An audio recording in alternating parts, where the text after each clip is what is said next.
Air pollution is just smelly gas that comes from cars and cigarettes and chimneys. It's bad for your lungs. When you breathe it in, sometimes you can stop breathing. And then lives are being wasted just because of air pollution. You know, the thing about air pollution is that it affects everyone, young, old, rich and poor. We all breathe the same air. Breathing clean air is a fundamental human right. Breathing polluted air can not only make worse respiratory conditions such as asthma, diseases such as emphysema, chronic bronchitis, but it can also affect the way in which our lungs develop and the way in which our children's lungs develop within urban environments. 9,000 people in the UK die each year due to air pollution. It has even been titled as the second killer after cigarettes. It is almost hard to believe that the air that we breathe can kill this amount of people. We are here to find out just how much this air pollution can affect our health. The problem is at a number of levels. It's at a government level. There really isn't the political will there to deal with the air quality issue. There's also a problem with the London mayor and at the London level, and there's a problem at the local level with local councils as well. People haven't been taking the issue seriously enough. They've been breaching EU limits.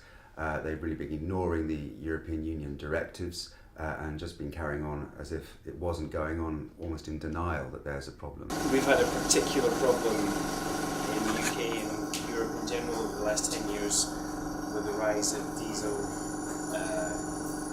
cars in cities.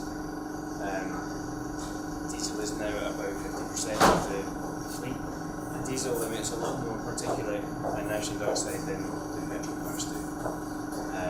So as more and more diesels have come into the city, air pollution has really struggled. And then we found out last year that Volkswagen was cheating the emissions tests, and that hasn't helped either. We've measured air pollution, for example, down in Brixton.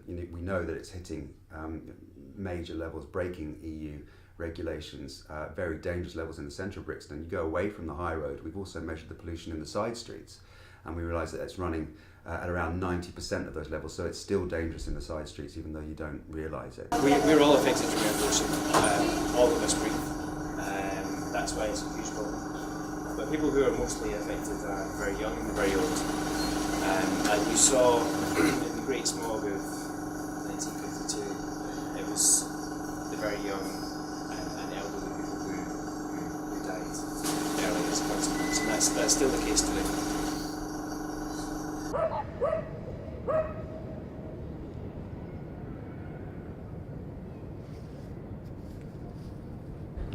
The UK are regularly exceeding the EU air pollution limits, which means that people are getting sick and even dying. Legal battles with the government are constantly hotting up. It is increasingly looking as if this issue will be settled in the courts. So basically the UK has been not meeting legal limits of air pollution that should have been met by 2010. And this is why Client Earth initially took them to court for failure to meet these legal limits back in 2010. It's still breaching legal limits. Last year, the Supreme Court ordered the government to create new air quality plans, which it consulted on last autumn. Unfortunately, the plans that they did come up with are simply not good enough. They don't show how we're going to be meeting legal limits of air pollution in the shortest time possible. So we have given them a final warning letter, which is going to give them 10 days to show us how they're going to improve these plans and get serious in the way they tackle air pollution across the UK.